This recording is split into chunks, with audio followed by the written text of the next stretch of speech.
There's what we were waiting for. Okay, for the record, it is May 29th, 2024, 3:00 p.m. I'm Phil Alberts, hearing examiner for the city of Lake Stevens. This afternoon, I'm holding a hearing on applications for preliminary unit lot subdivision and administrative design review for the townhome project. The hearing format is we'll have a presentation from staff, the author of the staff report for this project, who will give us an explanation of what the project is about and what's involved. Once that's finished, we'll move on to applicant comments, and it's not required, but if the applicant wants to make some comments in support of their project, they'll have their chance to do so as soon as staff is finished. Then after that, we'll move on to public comments. That's the purpose of our hearing today. That would involve anyone who's sitting over at Lake Stevens City Hall, as well as people participating virtually. And once we get to that portion of the hearing, we'll explain how we can ensure that we get your comments. Once we've got all the public comments in, we'll go back to staff rebuttal time, which is some time for staff to answer any questions that were asked and also to complete the record as they find necessary. Then finally, applicant gets final word, and I get 10 business days to issue a final decision. Now, by state law, I'm only allowed to consider evidence that's put in the record today. I don't get to talk to staff about the project outside of the hearing process, except for scheduling hearing dates, essentially. I don't read about it in the newspapers or anything like that. All the information I have on this project is based on the information that's admitted into the record today, and the evidence that's admitted will be composed of exhibits that I say are authorized to be made part of the record, and then of course the testimony that's provided. And along those lines, I'm going to share with you the exhibit page of the staff report, which I think is on the last page there. Looks like you got it up on the screen. We've got quite a few exhibits here that staff has found necessary to be made part of the record. Starting off with the staff recommendation itself, that's the staff report. We have the applications for the preliminary plat and the design review.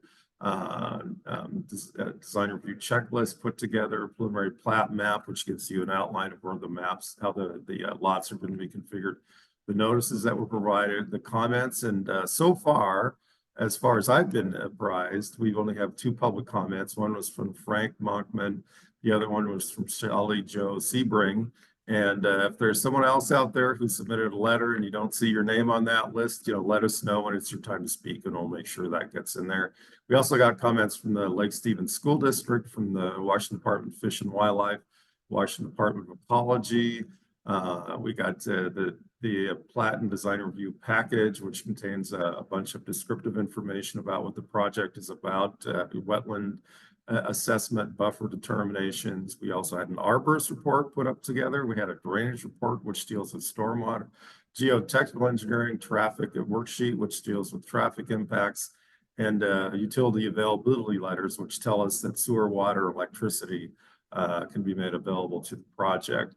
We have a policy determination made that resolved kind of a wetlands buffering issue that's applicable to this case. And the SEPA review, that's the State Environmental Policy Act. That's those are the documents involved in determining whether or not an environmental impact statement is necessary. And the decision here was that no impact statement is necessary. Pretty common for a project of this size. We also had a deviation approved to the street design standards, city engineering memo regarding a crosswalk, and then the city's PowerPoint presentation, which will be presented today. So at this point, just want to ask if anyone has any objection to entry of these documents into the record or needs to see them. They are, I understand, available at the city's website if you need to take a look. But if you object, just click on the yellow hand at the bottom of your screen, and I'll consider your objection. So let me take a quick look. Stop my share. Let's see. Okay, I got one. Oh, it did have, looks like Ms. Sebring, did you have, Ms. Sebring, did you have an objection? You just need to unmute yourself and let us know if you have a problem with one of the documents. I do. I emailed Senior Planner Leviton yesterday. The item 12I, which is listed as the updated drainage report. As far as I can tell, it's not an updated drainage report. It's a revision of one section. So really the whole drainage report should be part of the record. And from what I could tell, it wasn't. It's just the updates that were made to it were just revisions to part of section 4 of the drainage report, and so the whole rest is not included in the record because it was an earlier document. So that Well, yeah, let me ask staff, do we have is the entire drainage report part of another exhibit or something, or why isn't it in the exhibits? Who's our staff lead? Oh, here we go. Yeah. Yikes.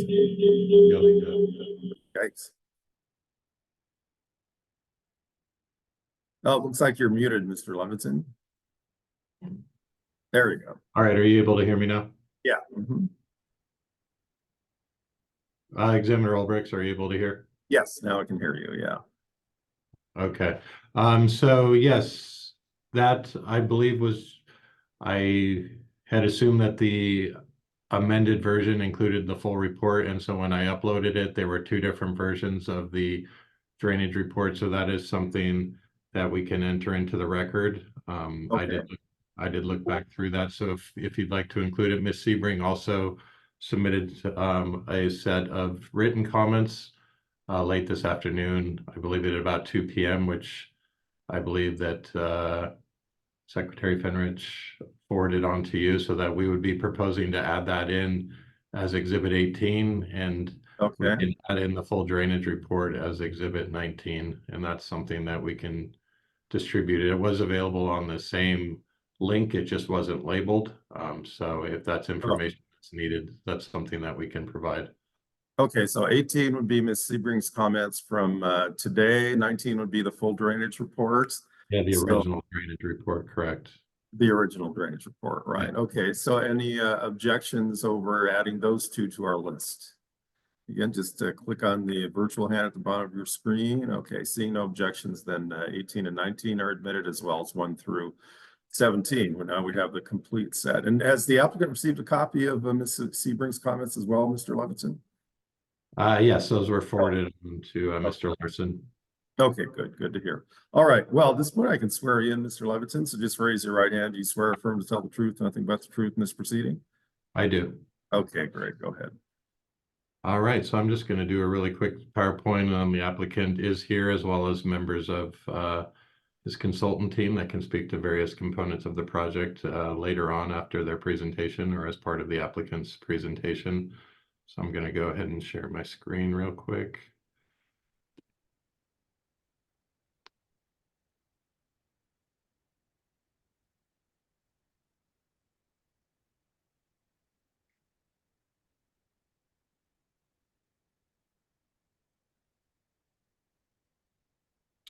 All right, so we are here today for the public hearing for the Dawson Townhomes preliminary plats and administrative design review. So just as a review of what was previously discussed, Exhibit 1 is the staff report. 2 through 16 were previously admitted and made available on May 21st.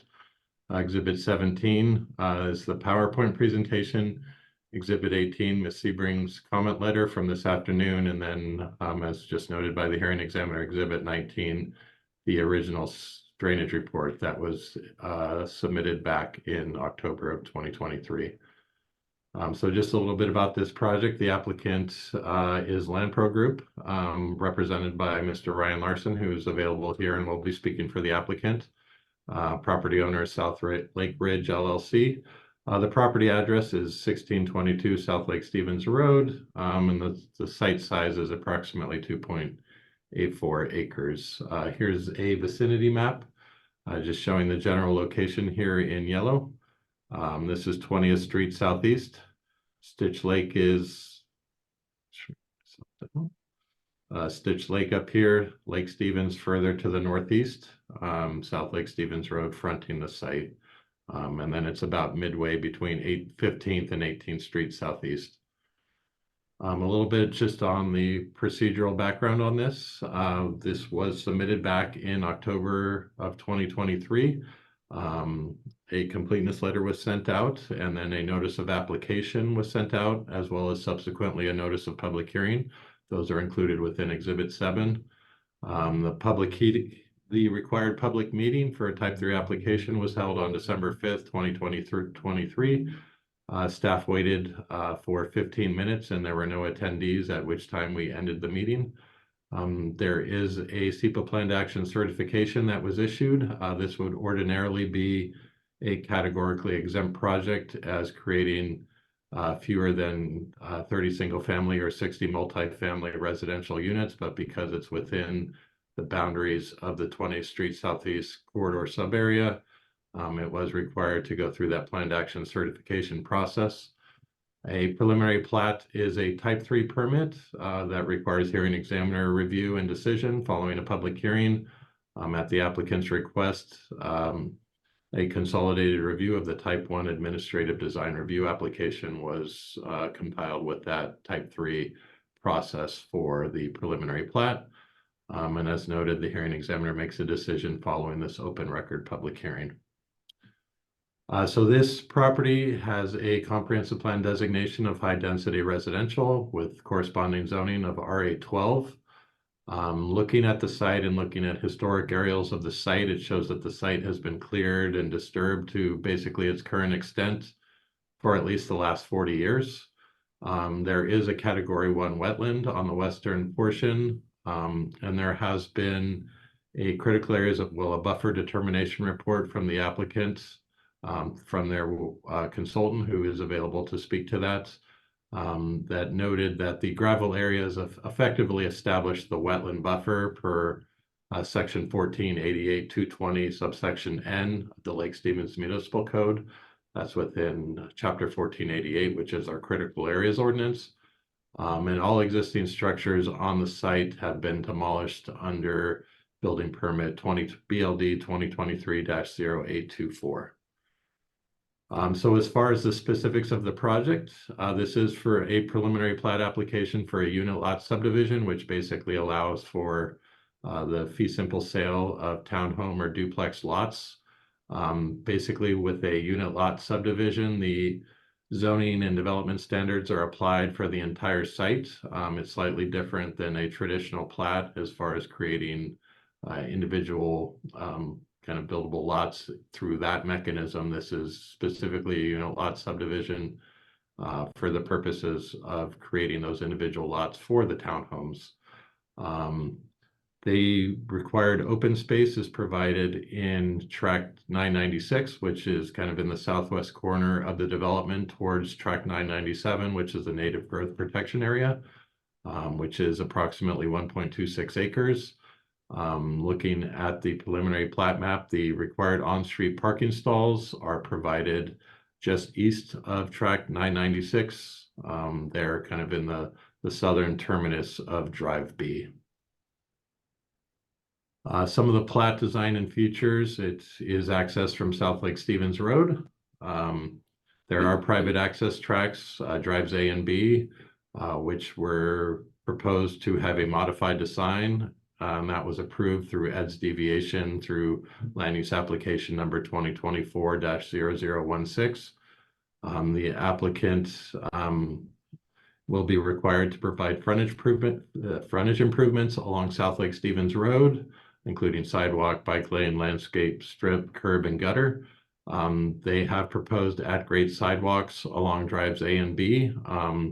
Those were approved as part of the ED's deviation with the specifics of how to address pedestrian safety and ADA accessibility included as a condition of that ED's deviation request, in which, as part of this preliminary plat, staff is recommending that those details be conditioned to be included as part of the construction plan review, which is occurring concurrently with this application. So we would incorporate that into the construction plan review.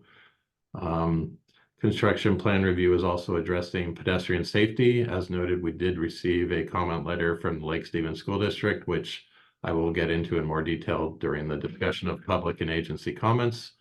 And then the site is largely cleared at this stage. There are 6 trees that are proposed for removal, and per the arborist report, the applicant has proposed to replace those with the required 18 replacement trees as required by city code.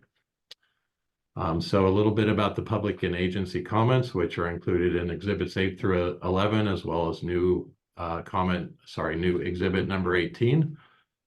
So we did receive a comment letter from the Lake Stevens School District. And that's primarily related to safe routes to school. The city engineer has also addressed this issue through discussions of a required crosswalk to provide access to the east side of the street, which is where the buses stop at 18th and 15th. So basically the ability to navigate through the site, to exit the site, safely cross South Lake Stevens Road to the existing multi-use path that's along the east side of South Lake Stevens Road. And then for school-age children to be able to safely walk up to 18th, walk up to 15th or down to 18th. So that has been incorporated into our review and into the proposed conditions. There have also been 2 city residents, including Ms. Sebring, who's on the call this afternoon, that submitted comments regarding the wetland buffer boundaries, and Ms. Sebring has subsequently submitted her comment letter regarding Stitch Creek, but generally related to the interpretation of buffer boundaries and just the general discussion of critical areas on the site. So as noted, there is a provision within the critical areas ordinance in chapter 1488, specifically section 1488-220 N, that deals with basically previously disturbance that have created areas that are effectively separated from previously existing buffer function. And so that was included within the applicant's buffer determination report. We did receive comment letters from both the Washington Department of Fish and Wildlife and the Washington Department of Ecology. They had slightly different interpretations of how that would apply.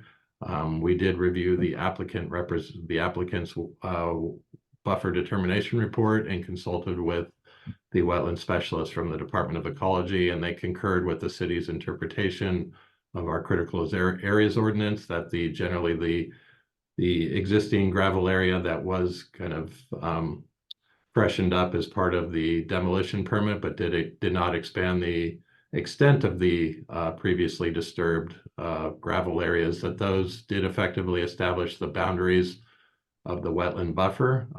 And so all of the developable area will be within those boundaries, and those effectively establish the buffer area. And so the applicant's consultant is available to speak more on that if the hearing examiner has questions about that. And then as noted, Ms. Sebring did submit a additional comment letter this afternoon regarding Stitch Creek, which the applicant's representative is also able to speak to. So in general, the preliminary plat and design review are required to demonstrate compliance with a number of different approval criteria and sections of the Lake Stevens Municipal Code, specifically 1418-025 related to preliminary plats, 1418-320 related to unilot subdivisions, 1416B as far as procedural requirements, RCW 5817, the state subdivision law. Design review is tackled through 1416C050, as well as the adopted design guidelines, and then chapter 1448. And then, my apologies, 1438 also deals with sub areas which apply to this project as well. But given the residential component of this, it generally defers to chapter 1448.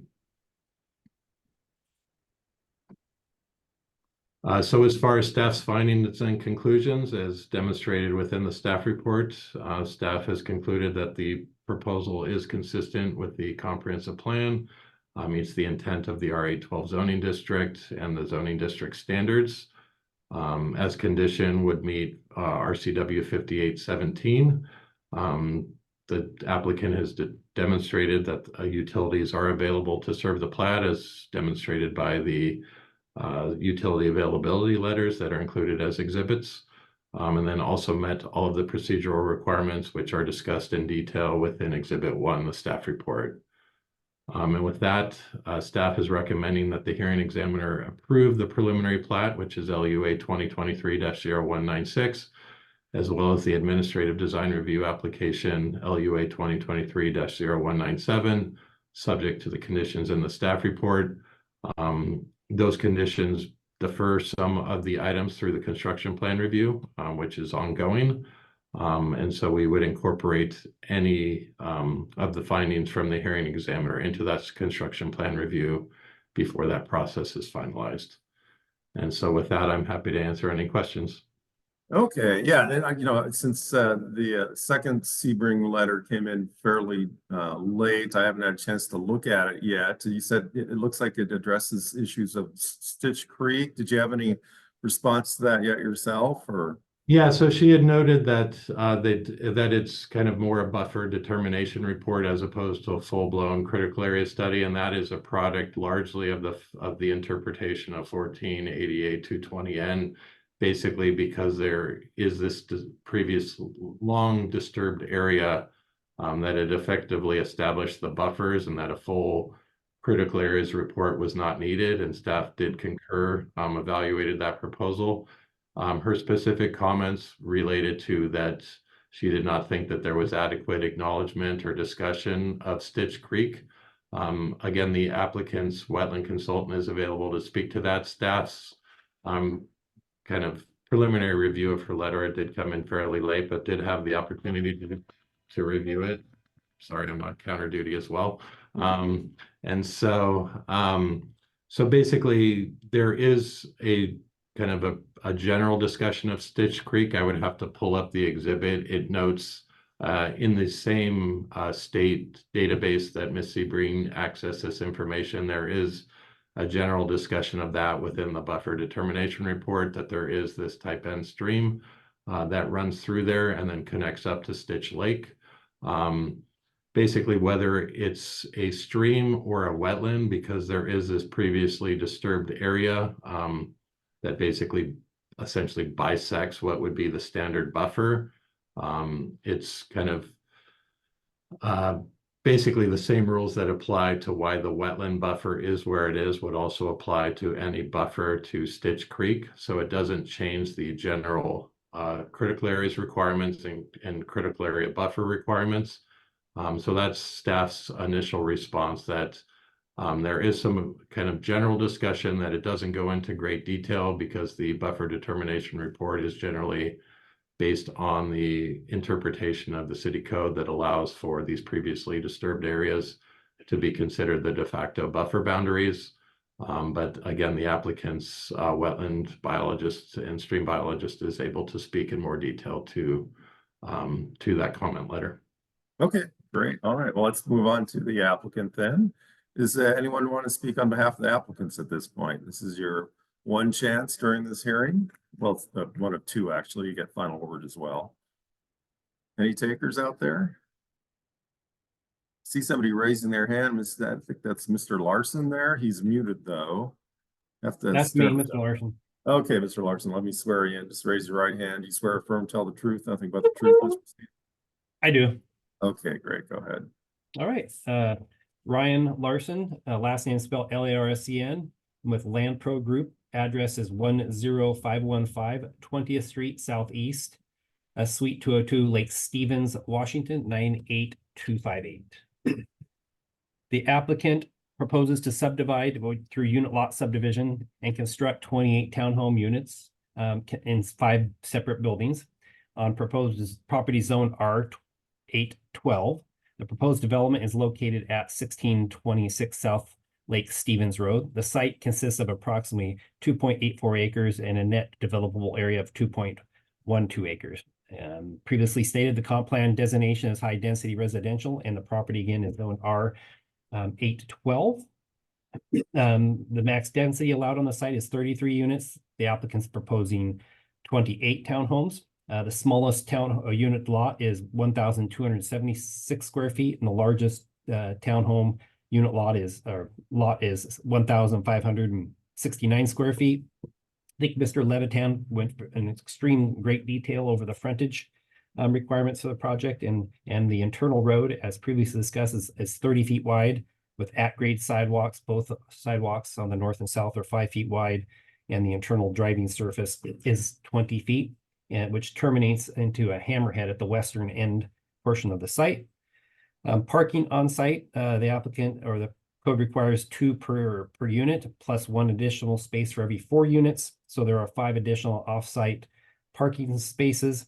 The total parking spaces for the project is 56 units just to meet the code requirement, but the applicant has provided 28 additional spaces in driveway. So there's there's 2, each driveway is capable of handling 2 parking spaces in the driveway.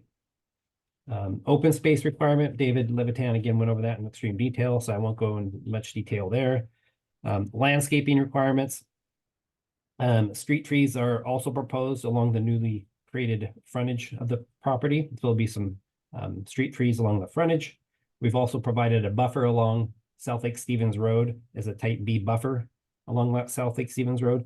And then 2 shade trees will also be provided per unit for this project as well. And I won't go in too much detail with the critical areas. I think David Levitan did a good job, and then our wetland biologist, John Laufenberg from Wetland Resources, can go in much greater detail than I can. But the wetland is a type 1 category wetland, depressional wetland, and it mostly lies offside of our property to the west and to the north. And then drainage on site. The drainage on site will be collected via underground drainage conveyance system, treated and then released via level spreaders along the western portion of our site, developed site. So there'll be drainage done that way. There is sewer provided to the site from the Lake Stevens Sewer District. We're proposing a lift station on site. So the sewer will all be gravity to the western portion of the site, and then there'll be into a lift station. They'll be pumped up towards South Lake Stevens Road into the existing sewer main that runs north and south within Lake Stevens, South Lake Stevens Road. Water to the site is provided by Snohomish County PUD. So we're using Snohomish County PUD water for the project. Just to concur that the staff has fully read the staff report and concur with the recommendations of Mr. Levitan and the city of Lake Stevens on the report. With that, I will hand it back to the hearing examiner. Okay. Did you want Mr. Laufenberg to speak to Mr. Anderson? It would or be- not? It might be slightly beneficial to just have him just kind of briefly reiterate kind of what David said. Okay, Mr. Laufenberg, let me swear you in. Just raise your right hand. You swear firm to tell the truth, nothing but the truth in this proceeding. I do. And your last name is spelled Laufenberg, is that right? That's correct. Yep. Okay, yeah, and if you specifically address the May 29th letter from Ms. Sebring, that would be helpful too. Sure. The letter goes to whether there's a stream in this wetland or not on site. Streams are defined as waters that are within a channel, usually have a defined bed and then a defined bank, like a typical stream that you'd think of. The wetland on this property, specifically on Dawson, is a big pond. There's a bit of a beaver dam along the northern property boundary, holds back a whole bunch of water onto this property and properties to the south. Spills over sometimes, the beavers dams come and go, and they spill into another large ponded area on the property to the north. There's no defined channel or bed or bank on the Dawson property itself. In all indications, there are streams downstream of the Dawson property to the north that feed into Stitch Creek and Stitch Lake and Lake Stevens.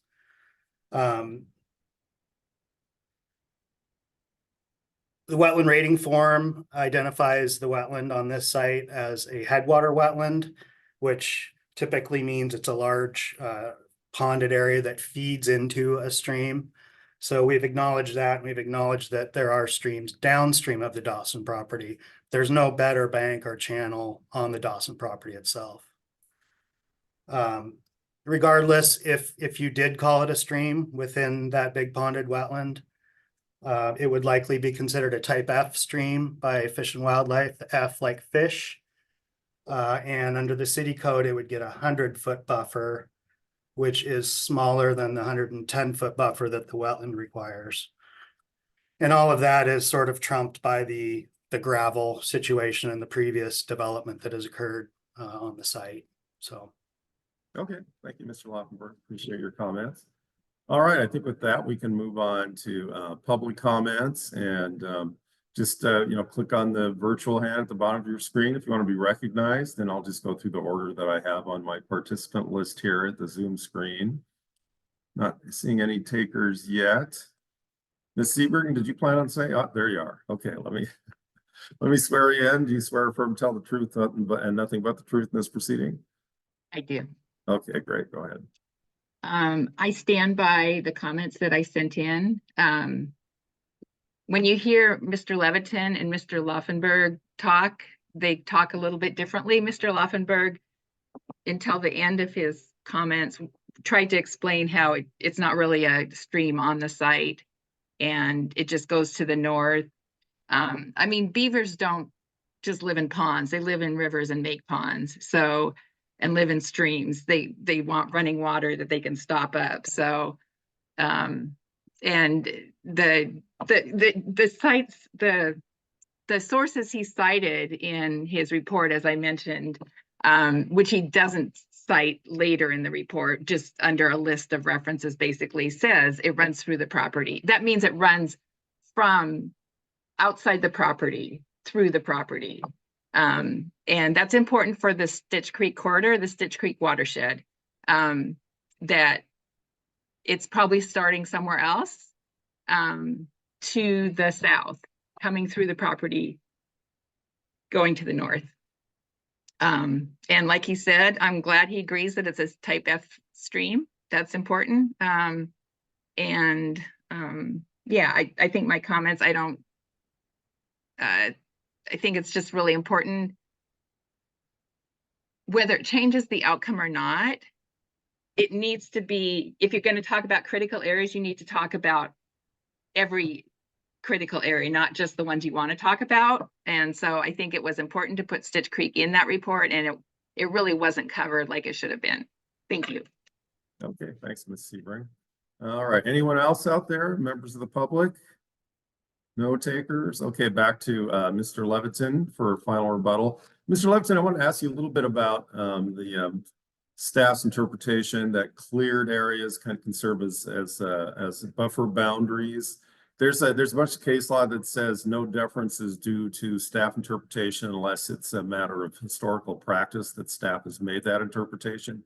Was this kind of an issue of first impression for the staff, or has this issue come up before? I mean, I recognize you had that administrative interpretation issued. I don't know if I haven't read it yet, so I don't know if it was in response to this particular project or others. But I'm just kind of curious if you can give me any history on whether there's been a consistent interpretation by staff on this issue in the past. Yeah, so this is, yeah, sorry to interrupt, but this has been the way that it's been interpreted on other projects. I could get a list of those and consult with Director Wright or with Planning Manager Schmidt as well.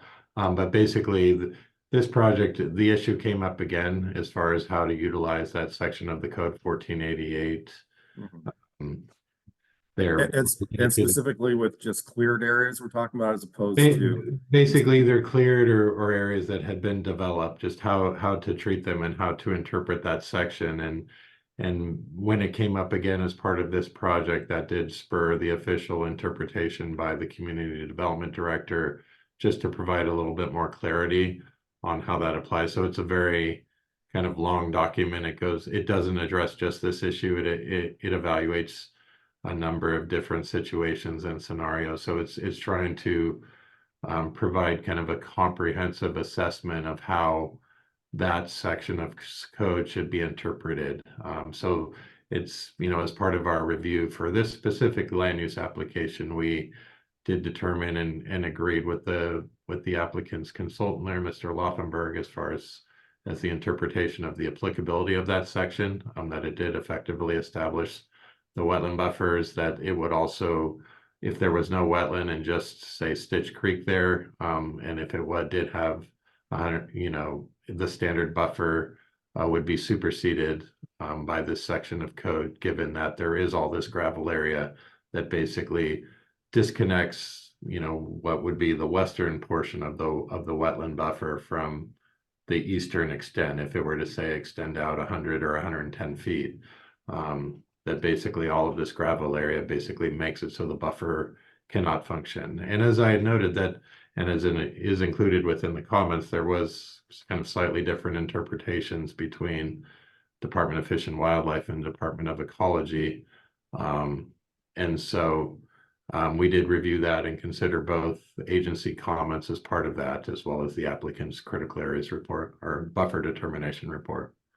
Yeah, what I'm really curious about is, as you said, there's that difference of interpretation, and it was based on the fact that Fish and Wildlife thought it significant. It was a pervious surface and therefore still had some kind of buffer function involved.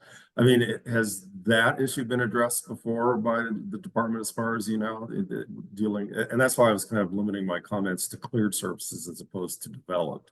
Because I've dealt with this provision. This provision is pretty similar to other ones across the state, and I've dealt with the issue before. And it's pretty clear you have an impervious road that creates the the new buffer boundary. But I hadn't come across the issue of a pervious surface like this before. So I was just kind of curious if on that particular topic that's been addressed by Lake Stevens staff in the past. Yeah, so I mean, if per our code, a gravel area would not be considered pervious. It's within our definitions. It's within the definitions that we directly adopt from the state stormwater management manual that considers these gravel surfaces, kind of constant gravel surfaces, to be impervious. And so I think that's maybe where Mr. Gresham and Ms. Key's interpretations were slightly different. I think that Department of Ecology, Mr. Gresham from Department of Ecology kind of considered the gravel area to be more impervious in function. That's the way that our code defines them, that it is an impervious surface area. It counts towards a maximum impervious surface area. And so that's, factored into our interpretation as well, that we didn't feel like the buffer function, it might be slightly different than like a completely paved area, but it's still largely disconnects the buffer function. And that was the analysis that was done by Mr. Laufenberg and supported by Mr. Gresham at the Department of Ecology. Right. But has Lake Stevens staff addressed that issue before, cleared surfaces serving as a boundary buffer, specifically cleared surfaces? Cleared surfaces specifically that are gravel, or in general? Yeah, gravel. Yeah. Just I would have to look back to see if it's specific to gravel and if we needed to update the interpretation to specifically call out gravel to provide more clarity. I don't know if it's specifically been applied to gravel in the past. We based it basically on the analysis that was done within the buffer determination report, and that had supporting concurrence from the Department of Ecology. Okay, yeah, I mean, if it wouldn't be too much trouble, because like I said, I only give by case law, I should only give deference to staff interpretation if it addresses an issue that's been raised in the past. And it seems like Fish and Wildlife has kind of, brought a new angle to the issue. And so I'm just curious, if ever the issue has come up before where you just had gravel and you said that's the wetland boundary, so if it's not too much, how many days would you need to look that up? I don't want to take too much of your time on this.